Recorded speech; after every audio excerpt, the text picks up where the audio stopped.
Football জগতে এমন কিছু রাজা থেকে গেল, তারা শুধু কল্পনাতেই মোটু পড়ে গেল।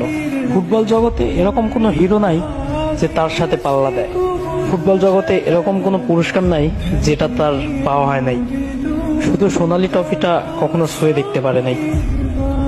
এটার জন্য 38 বছর ধরে চেষ্টা করে যাচ্ছে, তারপরেও তিনি ব্যর্থ হচ্ছে, তারপরেও তিনি হাল ছাড়েনি, এখনো হালটাকে ধরে রেখেছে। 100 জন মানুষকে যদি জিজ্ঞেস করা হয় তুমি কার ফ্যান, কাকে ভালোবাসো, কার ভক্ত, তুমি কোন খেলোয়াড়কে ভালোবাসো, 100-র মধ্যে 90%ই বলবে ক্রিস্টিয়ানো রোনালদো, CR7।